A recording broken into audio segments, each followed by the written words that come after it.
Today, I'm talking to Don. For years, Don suffered from rheumatoid arthritis, a never-ending battle with pain and stiffness, and always needing to manage that pain with medications. And after just 6 days on the carnivore diet, Don's RA symptoms were completely gone. Guys, if you enjoyed this video, I'd really appreciate it if you could smash the like button, and also please subscribe if you haven't already.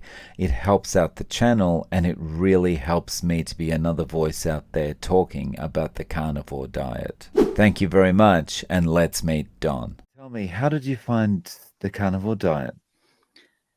So I actually I work with a gentleman who himself he had a stroke at a very young age, not as young as you did, but in his mid 30s, and he had lost a lot of weight. And he's not carnivore, but he's more keto.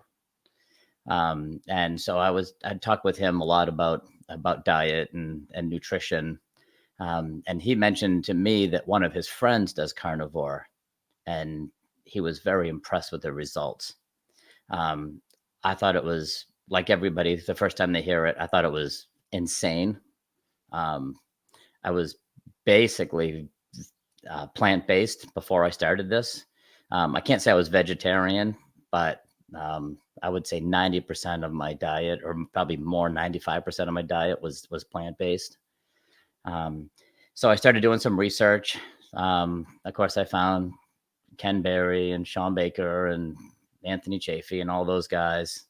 And I also I was diagnosed in 2009 with rheumatoid arthritis. So that's partly why this diet, I was kind of drawn to this diet. And last July, I had my annual physical. At the time, I was on 5 prescription medications, and my blood pressure was high and my A1C was high. And my doctor suggested maybe time to start metformin and some blood pressure medicine. And that's when I decided, okay, well, I got to do something about this. This is something that I can control. So I decided to jump right in. And much like yourself, Dave, I didn't ease into it. I didn't start with keto. It was a Sunday night. It was July 17th. I had a pint of Ben and Jerry's in the freezer and one last beer left. And I had that night. And I started the next morning. Cold, just jumped right in, both feet. So I will say that week was pretty brutal. The shock of not having sugar or carbohydrates was definitely a shock to my system.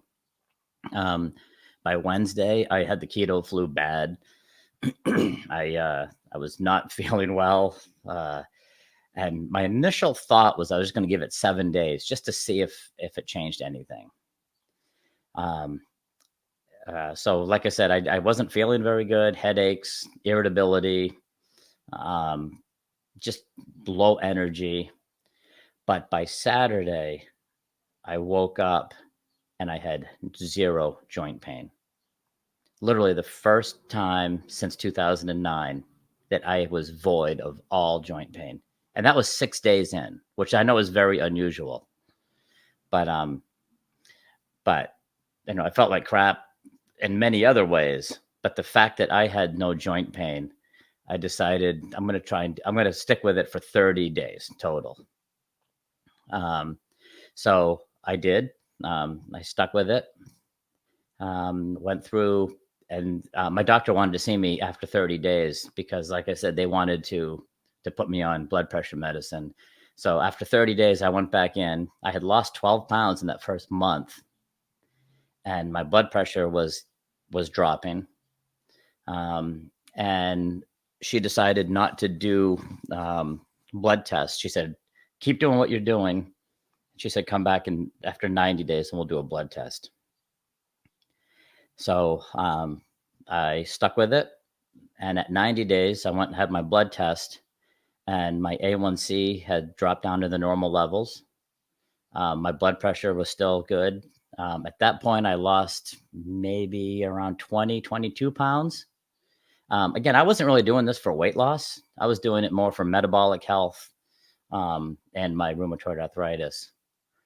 Um, so it's but after 90 days, I was starting to feel really good. Like I had turned back the clock 20 years. I had a ton of energy. Um, I just felt good. I felt stronger. I just felt better in so many ways. The other thing I didn't mention either is I've suffered for years from. I never really put an official diagnosis on it, but that was basically irritable bowel disease, irritable bowel syndrome, just terrible digestive issues. Um, my mother actually told me I was diagnosed in the 4th grade with they called it a nervous stomach, and I've had stomach issues ever since. Um, I was prescribed omeprazole in 1993, and I've been taking that ever since, which is for acid reflux. And after that 90-day mark, I noticed that my digestion was starting to normalize. I wasn't going to the bathroom 5, 6, 7 times a day anymore. My bowel movements were perfectly normal, which was very unusual for me. So I decided I'm going to stick with it. And like I said, that was last July 18th was when I started. It was a Monday. So like I said, I think I'm right behind you. I think you started in June, maybe early June. Yeah. So yeah, so it was I've been and like I told you when we were emailing back and forth, that was last July was my annual, and I just had my annual this last Friday. Oh yeah. So what kind of results did you get? I have lost a total of 38 pounds. My blood pressure was 109/74, which my doctor was shocked at. He said he looked through my records going back 6, 7 years. And he said, it's as far as he can tell, it's never been that low in my adult life. Um, and what was interesting is I know I've made the comment that my doctor was a she. Well, in the interim, in those first 90 days, my primary care physician changed. And I got a new primary care physician. And so on my 90-day follow-up, I actually saw him. He wasn't thrilled with the diet. He was not super excited, but he also saw the results in those first 90 days. So when I saw him this July, he asked me, he's like, "Are you still doing that no carb thing?" And I said, "Yeah." I said, "I'm sticking with it." And he was shocked at the weight loss, shocked at my blood pressure, um, amazed that I went off the omeprazole. I was on an antidepressant and anti-anxiety off of that. And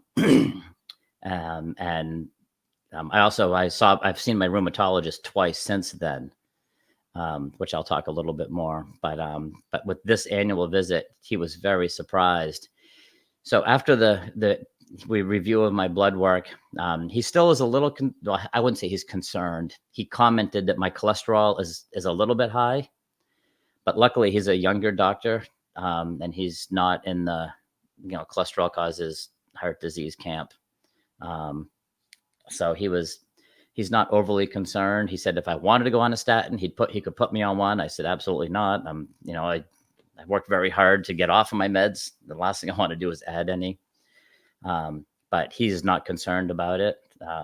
And ironically, my cholesterol has actually gone down a little bit since in the last year. Not significantly, but it has gone down about 10 or 12 points.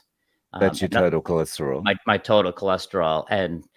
But the nice thing is my HDL has come up and my LDL has gone down.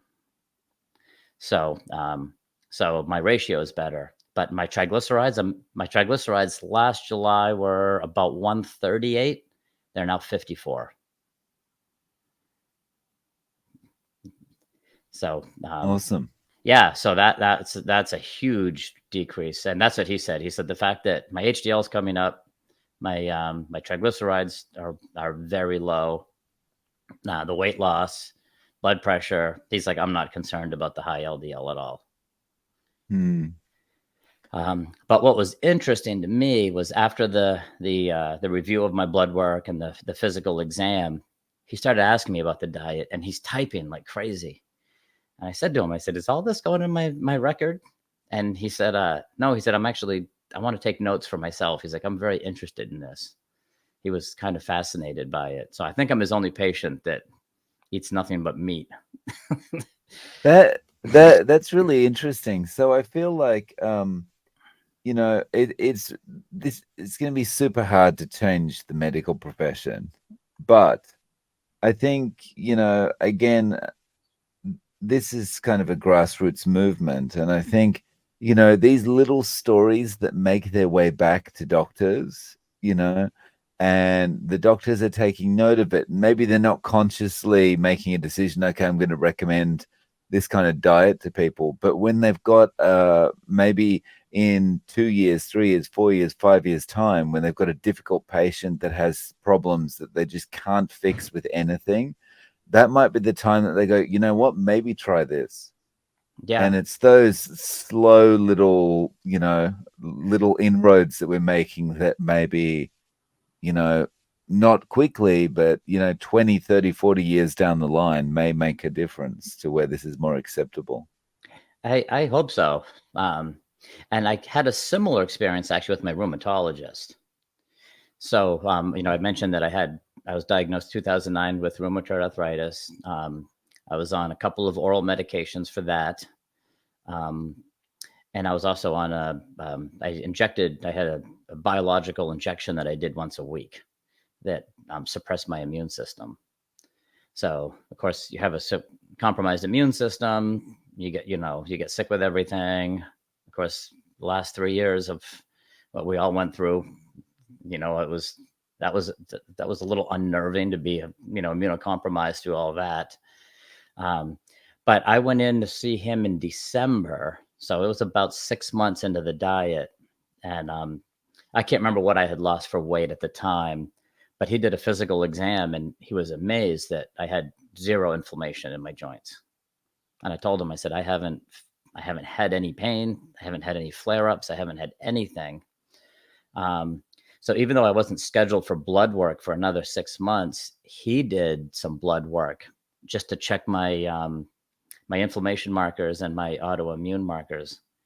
And he emailed me a couple days later, and he said, according to your blood work, you don't have rheumatoid arthritis anymore.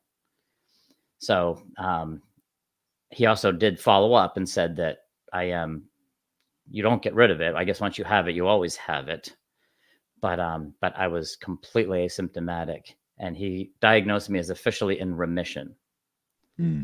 So So you didn't reverse it, it's in remission. exactly, and I know you've heard that. I know you've said that before on the show. But yeah, it's I'm in remission. I'm not cured.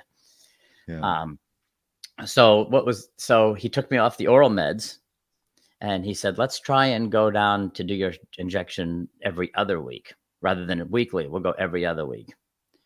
So I did that for a number of months. And when did I go see him again? May, I guess. I saw him in May for my next 6 months. I see my rheumatologist every 6 months. And I went in and I had lost even more weight, and I still hadn't had any flare ups. He couldn't believe it. But what was fascinating was his nurse. I was in getting my blood pressure and my weight and everything. And she's like, "Boy, you look great," telling me how good I looked and everything. And I said, "Yeah," I said, "I'm on this crazy diet." And she's like, "What is it?" I said, "Oh, it's crazy. You're not going to believe it."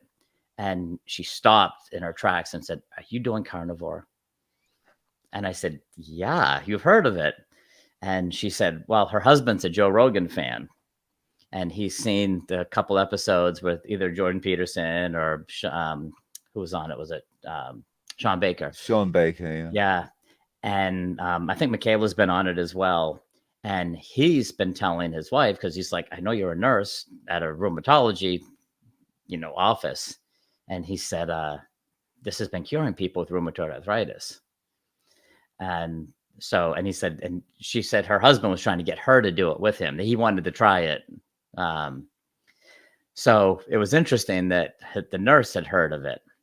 But then the doctor came in and did another physical exam, and I still have no more. I haven't had any flare ups, no pain. I feel great. And now I'm down to he reduced my injection even more. So now I'm only doing it once every 3 weeks. And I have not had any flare ups at all. So he said, try that for a few more months. And then he said, if I feel up to it, he's like, let's try and go down to once a month. And Nice. and then I'm going to see him again in December. And he said, if you're still doing all right, he says, I'm going to try and take you off of it. So Wow. that'll be pretty impressive if I can get off of that. Mm. So, can you talk a little bit about a year ago, or since 2009?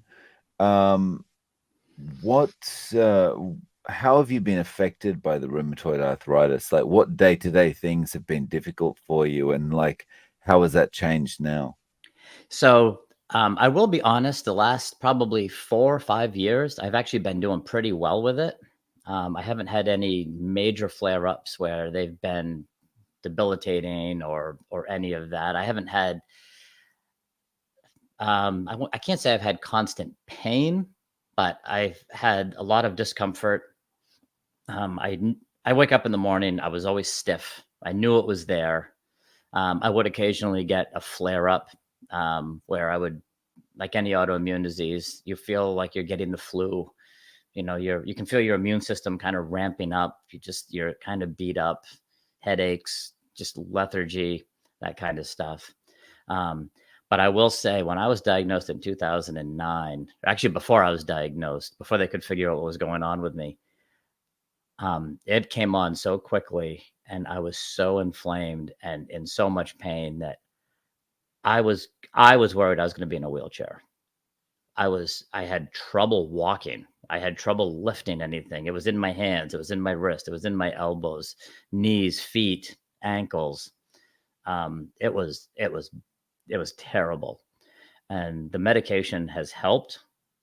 Um, and it took a few years for it to really get under control. And like I said, the last probably 4 or 5 years, I've been pretty lucky because I haven't had that kind of level of pain or discomfort. But I always knew it was there. Like I said, I wake up in the morning, I'd just be stiff, and I just thought I was getting old, Dave. I'm 52, just a couple years older than you. And I was like, well, this is just what happens. We're getting older, and stuff stops working as well. Um, and I kind of wrote it off as that, in addition to the rheumatoid arthritis. But that's why I was shocked on literally on that day 6 of starting this diet, how it was that pain was gone completely. Was it like a when you were taking the medications and it was helping some, was it one of those situations where you can kind of you take the medication, you feel pretty good, but then gradually it's just starting to ramp up again, and you know that okay, at some point I'm going to need to take this medication again to calm things down? So the most of the medication I was prescribed um, was daily or weekly. It was basically just maintenance.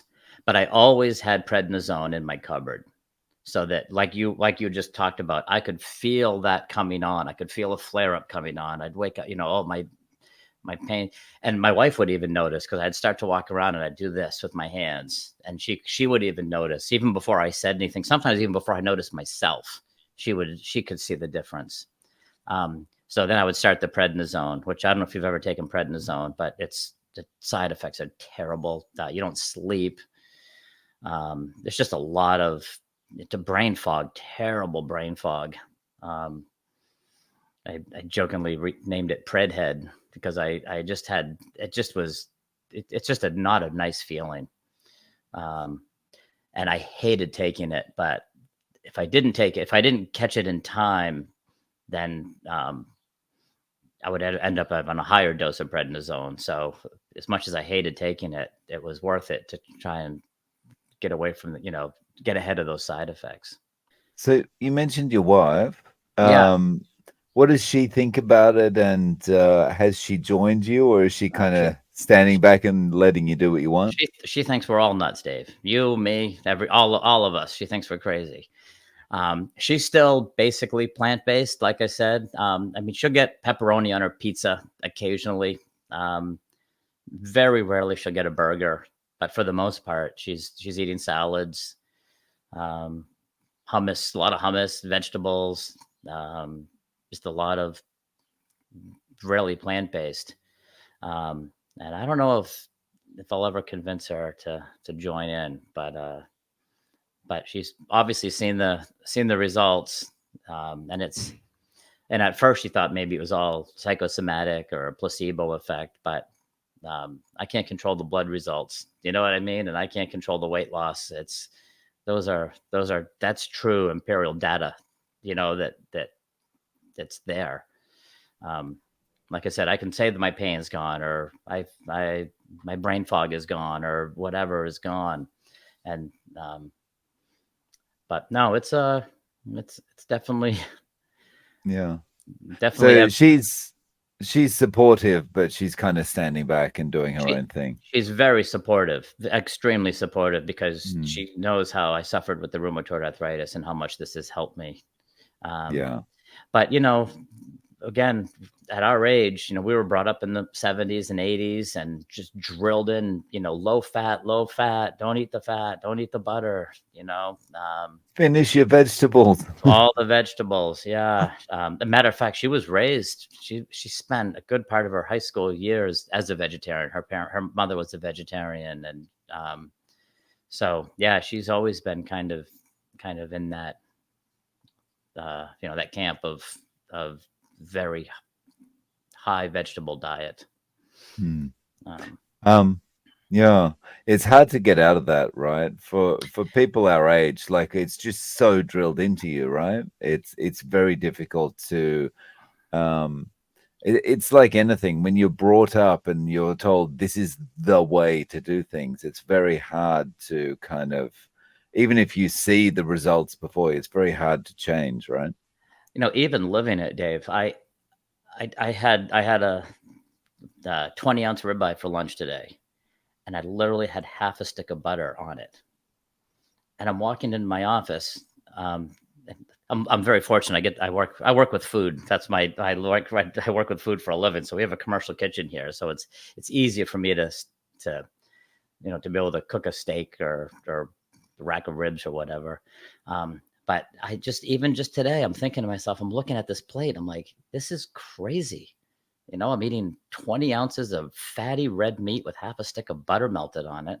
I mean, don't get me wrong, it was fantastic. It was delicious. But but yeah, I still am kind of taken back by it. And still it's the shock is still there, 13 and a half months later. It's crazy. I find I feel that too sometimes. I kind of feel like it's a little bit like I don't know, you won the lottery, and so you're constantly getting this monthly payout of $1 million or something like that, right? And it's like, this is awesome. But then you also have those moments where you sit back and think, am I dreaming? Is this all going to fall apart one day? You know? Well, Dr. Chafee actually said that. I don't know if it was on one of the group chats that you guys had, but you guys were all asking what you would have for your last dinner or something like, or your favorite birthday dinner. That's right. That was us, yeah. Yeah, that was you guys. And he was like, I just eat what I'm eating every day because it's like my birthday every single day. And I agree with him. And I'm in Maine, so I'm in the States. So we have access to a lot of beautiful, amazing seafood. So even though I do eat red meat just about every day, I jokingly say that my new vegetables are shellfish. So I'll have a big ribeye with scallops or shrimp or um, lobsters. Of course, I eat a lot of lobster in the summer when it's in season.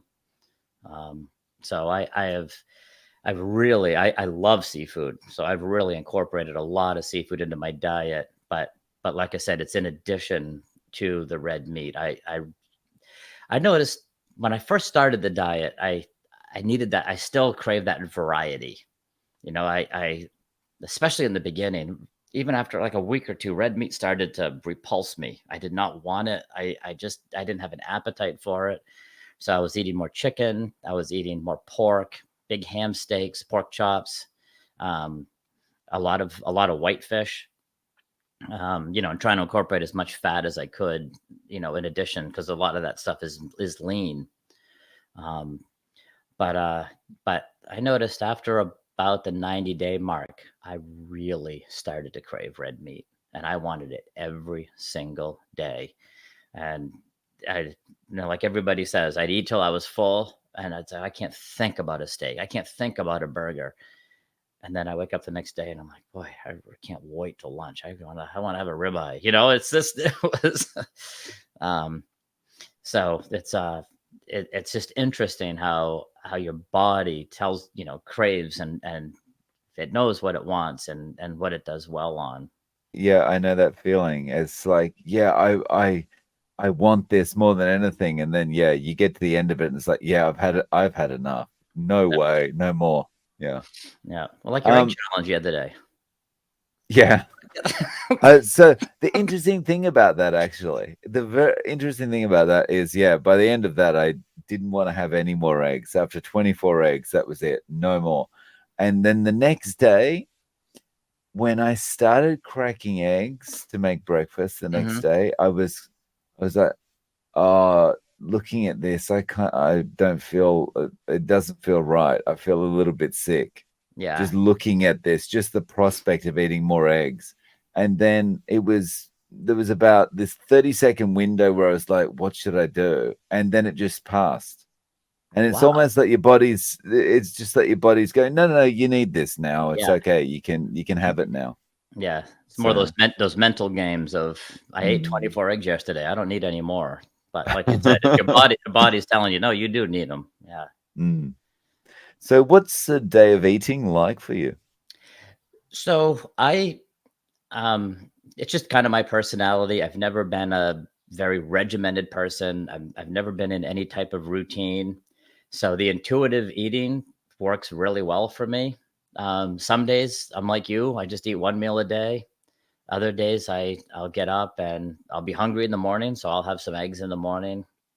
Um, Ironically, I've gotten lazy in the morning. I don't want to cook my eggs anymore. So I again, like I said, I live in Maine, so we're fairly rural up here. Um, and I have within a mile of my house, I have 3 people that are raising chickens. So I get beautiful fresh farm eggs. Um, and It's kind of disgusting, but I'll crack 8 or 10 eggs into my travel mug, pour in some heavy cream and some salt, and I whisk it up with my emulsion blender, and I drink it on the way into work. Um, yeah, so it's not because I love raw eggs. It's more out of laziness and convenience. Um, and I don't do it every day. I'll do it maybe a couple times a week. I just did it this morning actually because I did wake up but some mornings I just don't feel like eating. And maybe sometimes by 10 o'clock, I'm hungry. And like I said, I work with food. We have a commercial kitchen here. So I'll just go in the kitchen and cook myself up a steak or a couple burgers. And by couple, I mean 4 or 6. Um, but And then sometimes in the evening, I might be hungry at home. I might cook myself another whole meal. I might just have a snack. Um, but I just again I just listen to my body and I eat when I'm hungry. I don't have any particular meal times. I don't stick to breakfast, lunch, dinner. 6, 12, and 6 again. I eat when I'm hungry and I eat till I'm full. And sometimes that satiates me and satisfies me for 24 hours. And I think it really depends on my activity level. I Mm. notice that if I'm more active, I notice I end up eating more, of course. Mm. So How, how was it at the beginning yeah, trying to get onto carnivore when you work with food? Was it? I would feel that would be make the transition between a regular diet and carnivore quite difficult, it, cravings wise. it's very difficult. The organization I work for, we're actually a hunger relief agency. So I've worked in restaurants my whole life, and about 14 years ago, I made the transition out of for profit into nonprofit. So we have, not only do we have a kitchen where we're cooking food for about 600 people, we also have a full warehouse where we supply other hunger relief agencies with food. So not only do we're cooking food, and of course we're making pasta and we're making bread and all the carbohydrates and vegetables, but I also have a warehouse full of baked items and sweets, and sometimes we get candy donated, and that's, my colleagues they put it out on the table for volunteers and other people to just, we'll have a big basket of Hershey's miniatures, or Reese's peanut butter cups. And it's I walk by that table 20, 25 times a day. And I'm not going to say I'm not tempted now, even after 13 months, you walk by and think, oh, I remember how much I love Reese's peanut butter cups. Um, but I still am not, I'm not tempted enough to eat them. Um, I did have ice cream this summer. My wife and I go to the beach occasionally. Well, we actually spend a lot of time at the beach in the summer. Our summers are very short here in Maine, so we like to take advantage of them. Um, and we used to always stop every time we go to the lake. On the way home, we would stop and get an ice cream. And one time I did, but of course, rather than get the large with the sugar cone with all the toppings on it, I literally just got a small little kiddie cone with just one little scoop, and it didn't affect me. It didn't affect me negatively. Um, but and I honestly was afraid that maybe it would trigger some cravings. Um, but I was fine with it, and that was about a month ago, and I haven't had any since. But yeah, it was very tough in the beginning, like you said, to be cooking, and and to be, you're constantly tasting food, you know what I mean? And so I do get the occasional carbohydrate here. It's we did a barbecue last night, and we are making pasta salad, and of course I have to taste it just to make sure it's it needs more seasoning or whatever. But I'm not eating bowls of it. I'm not eating it with my meal. It's literally just a taste. I guess because of your job and the work you're doing, you're interacting with people all the time, Oh and they probably see what kind of stuff you're eating. What kind of reaction have people had? no, very similar to my wife's reaction. They all think I'm absolutely out of my mind. But it's very obvious, the results. I mean, you cannot deny the weight loss. Um, just my health in general. I don't limp around the warehouse anymore, or the kitchen, with my RA. It's so people are starting to take notice, but not enough for anybody to jump on with me. But it's um, yeah. I mean, I got a lot of criticism when I started. But And what way? What was the angle of the criticism? oh, just too much saturated fat. Your cholesterol is gonna go through the roof. You're gonna have a heart attack. You you need carbohydrates. So you have to have vegetables. You have to have vegetables. Um, Mm. but I did. Um, I actually have a very good friend of mine is a registered dietitian. So she actually had she kind of helped me through it, and she wasn't familiar with the diet, and she thought it was very radical. But she did look at the macros, and she's like, you are getting everything you need. She's other than the vitamin C thing, which we all deal with that. Um, she said, she said, honestly, you're probably getting more. Matter of fact, a year ago, my blood work showed that I was deficient in calcium, protein, and potassium before I started the diet.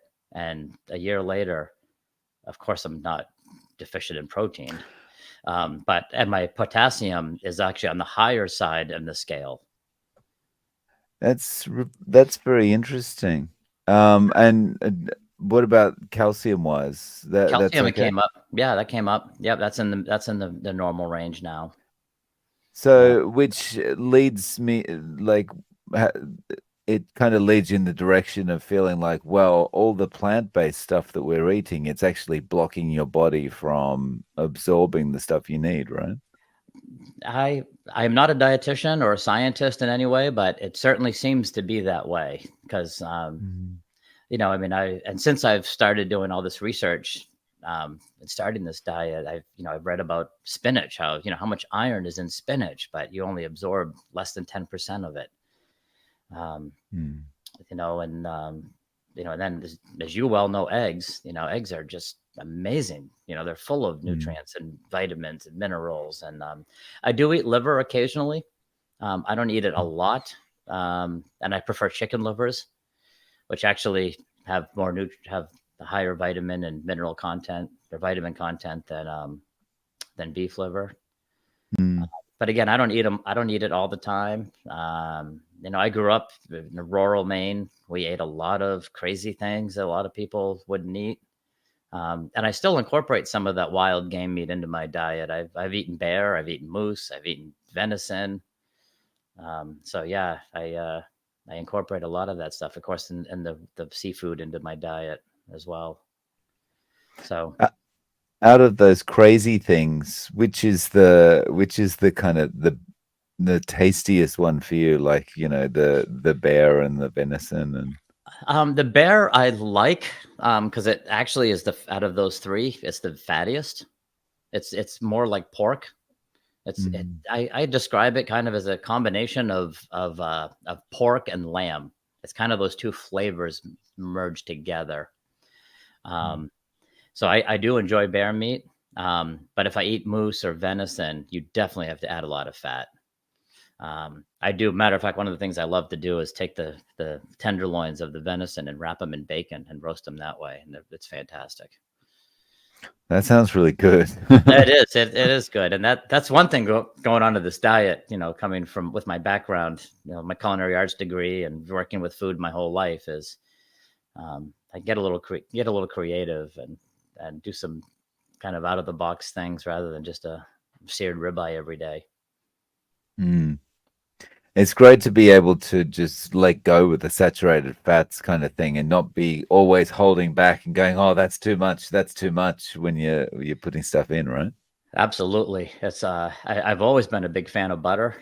I talk about, how much I used to love broccoli or I'd love pasta, but I started to realize that was it really the fat that I was liking, or was it the butter I was putting on the broccoli and the pasta? Yeah, That's really yeah, what I was craving, I think. So it's yeah. it's it's funny, but yeah, now it's kind of funny to eat as much butter as you want, guilt free. It was always kind of like I'm looking over my shoulder, spreading butter onto my rice. Like I hope nobody sees how much butter I'm putting on here. So I've always been a big fan of butter. Hmm. Yeah. Um, so you've had all these good results. You've lost weight. The rheumatoid arthritis is in remission. Yep, Um, not cured. what would what would it take for you to go back to a regular diet? What would like a few $1 million? What would be the thing that would push you back to a regular I diet? I don't know really. I don't see any reason to.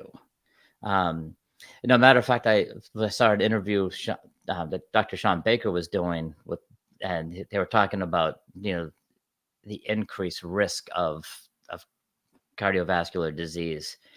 And I forget the person he was interviewing, but they said the way I'm feeling, if that is a risk, I'm willing to take that risk just to feel the way I'm feeling. And that's kind of the way I feel. It's like, hey, I mean, I had all those medications I was on, had all kinds of negative side effects. And, I just was feeling so lousy and my energy levels and all of that stuff. So like I said, it's even worth that risk. But to answer your question, to go back, I don't know what it would take. I'm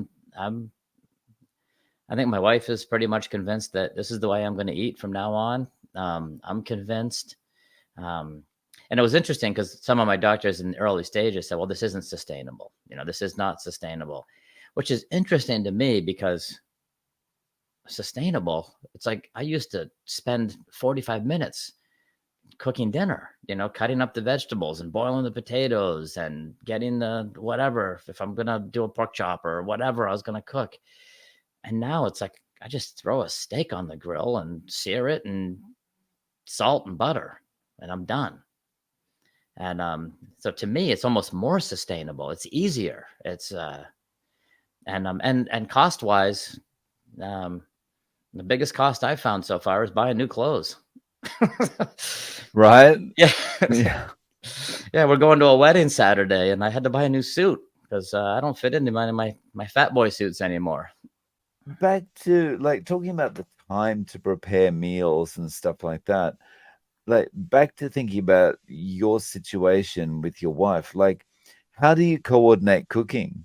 Like, are you both just kind of doing your own thing now, or do you prepare food for her, or?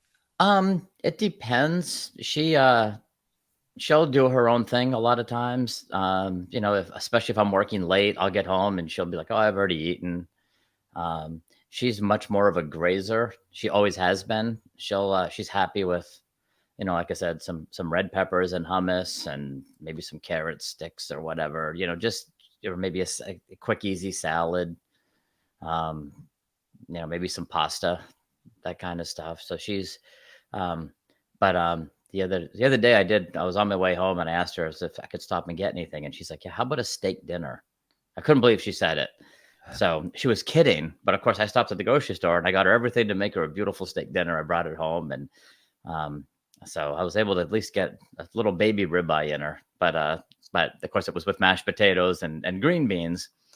But but yeah, no, I'll still, like I said, it's cooking for me it kind of comes naturally. I've been doing it for damn near 40 years now, so I'm it's no problem for me to cook dinner for her. Um, but I will say one of the great things I bought a Blackstone, the flat top griddle. I don't know if you're familiar with them or not, but No. yeah, so it's basically like instead of a grill with the grates, it's a flat top griddle. And I prefer a seared steak over a grilled steak. So that's how I cook all of my steaks. But it's great for me because then I can throw my shrimp on or my scallops or a piece of fish. But then I can, on the other side, I can make her a grilled cheese and tomato sandwich or a quesadilla or whatever. So it's not like I'm in the kitchen dirtying up a ton of different dishes. We have this one piece of equipment outside. Um, and yeah, and I cook all year long on it. I have a picture of myself on it. It was 16 below zero Fahrenheit. So get out your little calculator and see what that is, Dave. That's cold. And yeah, I was making dinner 16 below last winter. That yeah, that really sounds 16 below zero. Fahrenheit. Yeah. So I don't know what that Wow. is in Celsius, but it's cold. Yeah. Oh, wow.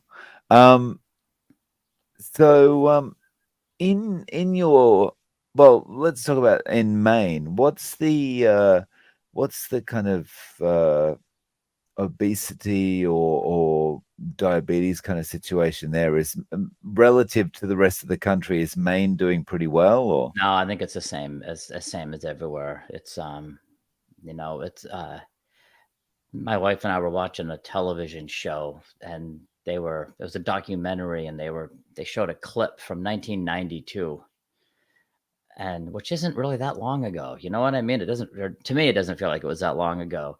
And I Mm. was shocked at the the policemen on this and the reporters and everybody.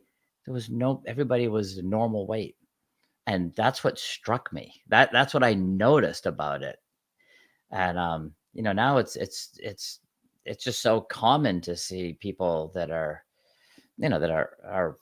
overweight, and I'm certainly not judging because I was one of them. You know what I mean? And I think it's just the climate of our food system. It's very difficult to get off of that. And they're making all these processed foods and they make them taste so good and they're making them so addictive, that it's and like I said, I don't really fault anybody. I it's it's I think it's more of a societal problem than it is an individual problem. Yeah. I always kind of look at it. I've watched a lot of the talks by Dr. Robert Lustig, Hmm. and one of the things that he said that um, I think is related to this is like, we talk a lot about everyone has personal responsibility, and it's up to you to do, you know, make sure that you're eating healthy and all that kind of thing, right? But you can't say someone has personal responsibility when you've never educated them in what actually will keep them healthy.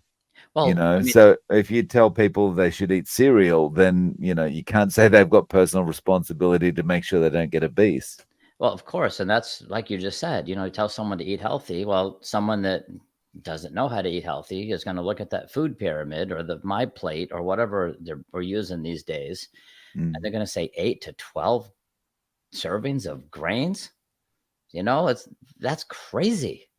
mm, And they're going to follow that, and then they're going to go right up the pyramid, and they're going to eat a lot of fruits, which of course are full of sugar, and then more, less vegetables, and then they're going to have a tiny little piece of meat, mm. um, and A very lean piece, a very very lean, tiny piece. exactly, yeah. I remember my parents went through that in the 90s. We ate ground turkey with everything. It was terrible, just Mm, dry. It was awful. I remember that. I don't know if you remember that craze, but maybe mm. in Australia. You must have been in Australia at that time.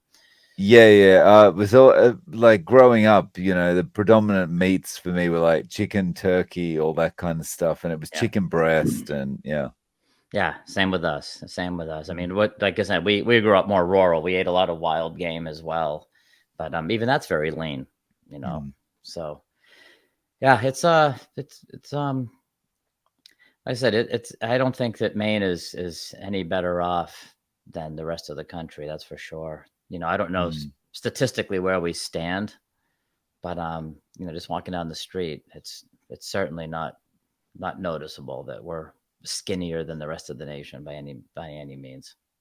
Yeah, I think I'm not sure where Australia is generally, but I think we're getting to the point we haven't overtaken the US. I think it's pretty much rivaling the US, so it's very similar problems there. Yeah, Um, I think most countries are. It's mm, as we introduce more of the processed foods to these countries that have always done so well. Like you said, they're just going to turn around. And what's it like in Japan? um, eh, Japan, in every regard, is about 30 years behind everywhere else, Yeah, but the obesity problems are accelerating, starting. especially like when you see like elementary school kids. Like it's not what it was like. Even I got here 17 years ago. It's changed a lot in 17 years, even.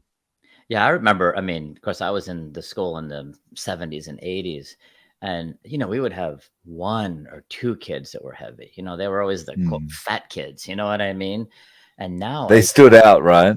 exactly. And now I'm driving to work and I see these kids waiting for the bus, and I'm like, half of them are heavy set kids. Mm. Um, and again, it's I don't blame the parents. I blame the whole system. Yeah. Um, It's really it is set up just to be a money maker for everyone, and at the expense of the people who are making the money for the corporations or whatever. exactly. Yeah, that's Mm. that's who's paying for it is Yeah, yeah, the consumer or the patient or wherever that yeah. they fall into that at the time. So in that vein, um, Don's crystal ball, where are we going to be as a healthy or not healthy population, say 20, 30 years into the future? I don't Where think do you we have think a it's choice. going? I don't think we have a choice but to go back the other way. I think that it's the more evidence that's out there. I mean, we're starting to see it, just in the tiny circles that we all are all in. Whether it's cholesterol or saturated fat or the carbohydrates. You know, the I'm not I'm not 100% buying Dr. Chafee's vegetables are trying to kill us, but I know that they definitely screw up my digestive system. That's for sure. I do not digest them well. Um, so it's but obviously we're all proof that you don't have to have them by any means, and you can live a Mm. healthy life and decent lifestyle without those vegetables or fruits. Mm. Oh, another confession. I did have 2 cups of blueberries this summer. Okay. Yeah. The so but those little things where you eat the pasta occasionally, the ice cream occasionally, like that's you've never had a flare up after No, having anything like no, that? No. no, no. And like I said, I haven't had any pasta. I haven't had any bread. I haven't had any vegetables. Literally, my cheat, or actually, what's Larry's wife's name? I can't remember, but she doesn't call them cheats. She calls them treats. Is it Oh, Cassie. Cassie? Yeah, Cassie. yeah. So I like that because it's sometimes we all, but and then but like you've said too, some people just like you're an alcoholic. Sometimes you can't have that little taste because you'll just fall right off the wagon and Mm. have a scoop of ice cream and end up eating the half gallon. So Yeah. I'm fortunate that I waited a full year before I started introducing anything because I wanted to make sure that I was not, I didn't do it early on. I didn't even do it in the first year. So I Mm. wanted to wait till my 1 year mark, which is interesting because my wife and I went to a couple of Christmas parties and my birthday's in February. And I actually gave myself permission to cheat. I'll go, maybe I'll have one beer at this party, or maybe I'll have something. And I got there, and the more I thought about it, I said, this just isn't worth it. What I mean? I feel so good. I for that, that 5 minutes of pleasure. I don't want to risk my health. I've just Mm. been feeling too good. So, like I said, even though I gave myself permission to kind of vary from my diet, I didn't at those couple of Christmas parties or on my birthday.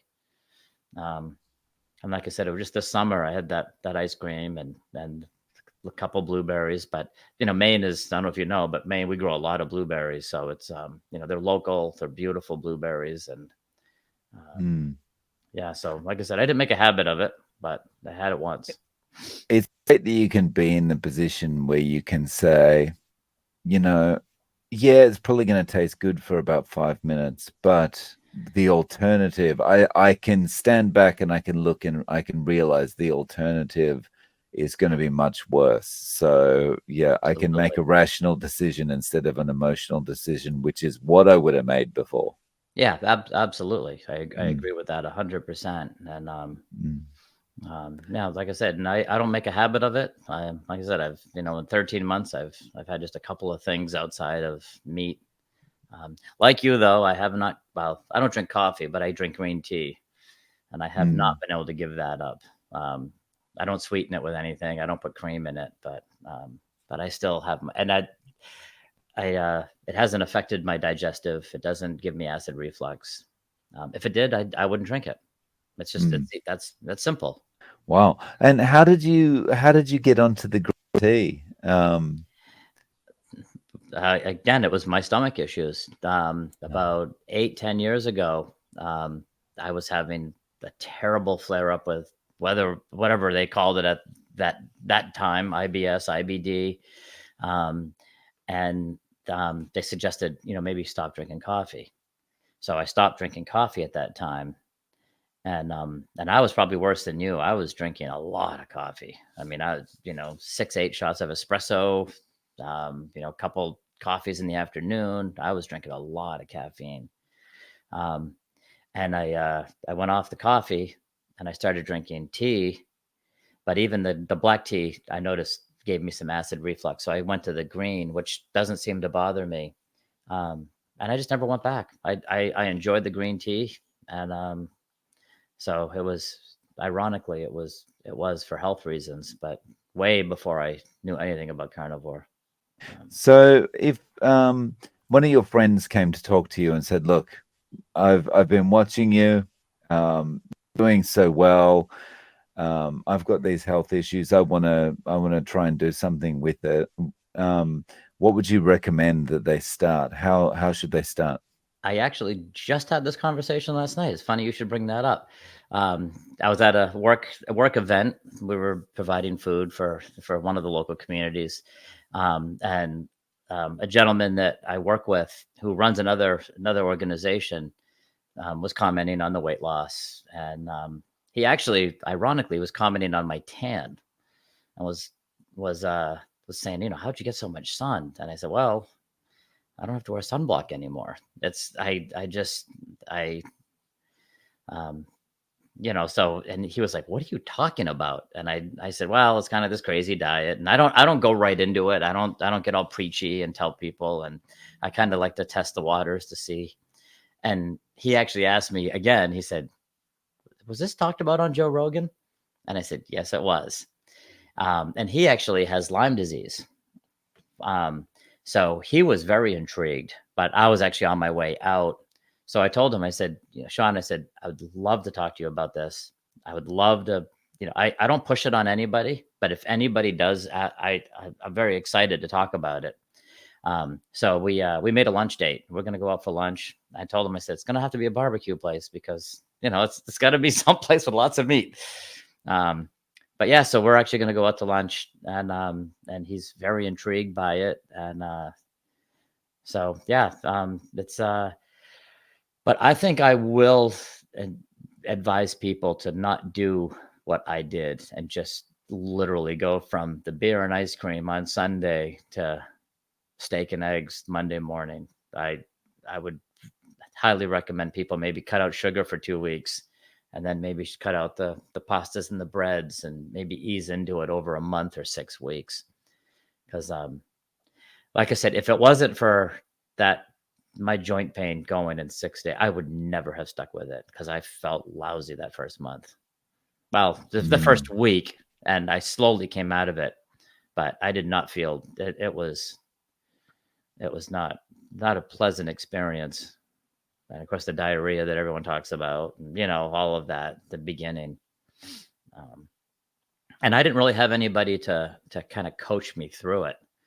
I think that's partly why I was so attracted to your channel because, like I said, we were just a month apart, and you were talking about some of the things that had happened to you the week before, or maybe 2 weeks before, and it was very relatable to me. So yeah, Dave, you helped me get through the first couple months. Oh, awesome. Well, thank you. You're welcome. So, Thank you. um, Don, if anyone wants to reach out to you, do you have like an Instagram or a YouTube or anything like that? I don't have anything yet. I've actually been toying with the idea of doing some YouTube stuff because with my cooking background, I might be able to bring in a different angle. I scroll now through YouTube and I can't believe the all the people that are jumping on. I mean, it seems like every day there's a new person that, oh, my first 30 days or my first week, and it's like I can't keep up with everybody, but I still watch the old standbys. Like I of course watch you, and then you've introduced me to a couple of new guys, Kip and Larry. I mean, well, Larry and Cassie I've watched. Um, but who's the other guy? Sean. I haven't watched any of his content yet, but so I'm thinking about maybe starting to do some of that stuff. And I have access to we have a good sound guy here at work who could probably help me get some videos up and maybe do some more. Like I said, I don't want to do straight cooking videos, but maybe just cooking and talking about some of the more alternative, rather than, like I said, just a seared ribeye with some butter. Maybe some of the more funky stuff I eat, but talk about, while I'm cooking, maybe talk about the health benefits. And I've been throwing that idea up, tossing that around in my head. So, Don, thank you so much for joining me today. I really appreciate you coming on and sharing your story. oh no, thank you so much for having me. Like I said, it's been an honor. Guys, thanks for watching. Please don't forget to click like and subscribe, and I'm looking forward to seeing you in the next video.